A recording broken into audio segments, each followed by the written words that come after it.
aktiviti eksperimen mengenal objek yang menyerap air dan tidak menyerap air.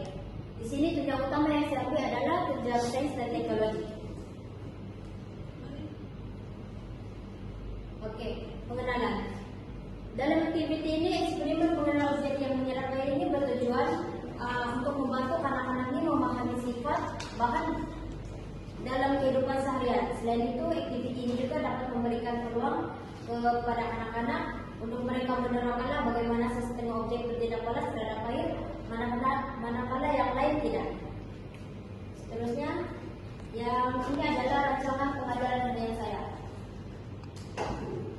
Dan ini juga proses pelaksanaan aktiviti. Oke, dalam proses pelaksanaan aktiviti ini di mana ada induksi di mana pendidik ini memperkenalkan diri mereka dan menjelaskan apa yang dilakukan pada waktu itu.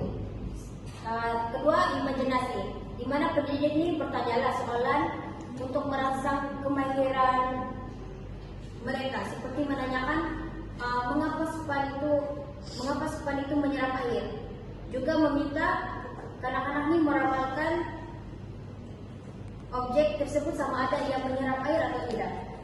Seterusnya langkah 1, di mana pendidik ini memberikan peluang kepada anak-anak untuk memilih objek yang mereka inginkan, sepertinya gambar ikan timbasan, span, baju, tisu, bola.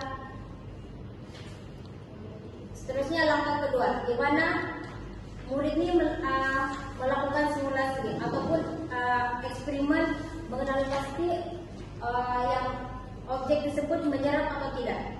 Dan disitulah anak-anak ini menilai dengan melihat objek tersebut menyerap. Akhir sekali, sebagai penutup, di mana pendidik ini bersoal jawab tentang pembelajaran pada hari itu dan melakukan aktiviti menari sambil bernyanyi sebagai sesi aktiviti terakhir. Dan tidak juga lupa memberi ganjaran positif sebagai tanda penghargaan yang mereka lakukan.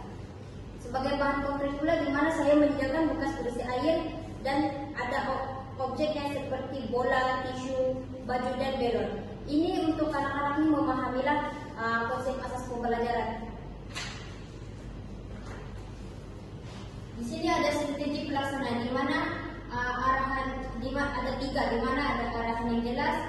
Guru ini memberikan arahan yang jelas dan mudah dipahami oleh anak-anak. Kedua, pelibatan penyataan, di mana aktiviti ini direka supaya murid ini terlibat secara aktif dalam aktiviti. Ketiga, pengurusan masa, di mana masa aktiviti ini dirancang dengan baik agar tidak terlalu panjang dan mengekalkan minat muridlah supaya mereka tidak membuat hal lain dan mereka merasa bosan dalam kelas. Oke, kesimpulan yang kita dapat dalam aktiviti ini, eksperimen mengenal objek yang menyerap air ini memberikan anak-anak ini peluanglah untuk mereka menerota dan memahami konsep asas dalam sains dengan cara menerapkan. Malahan anak-anak juga dapat belajar sambil bermain. Selain itu, di mana melalui aktiviti ini juga anak-anak ini dapat memahamilah bahwa sesetengah objek mempunyai sifat menyerap air, manakala yang lain tidak. Dan anak-anak juga dapat mengenal pastilah bahan yang digunakan dalam kehidupan seharian berdasarkan sifat penyerapan. Oke, itu saja.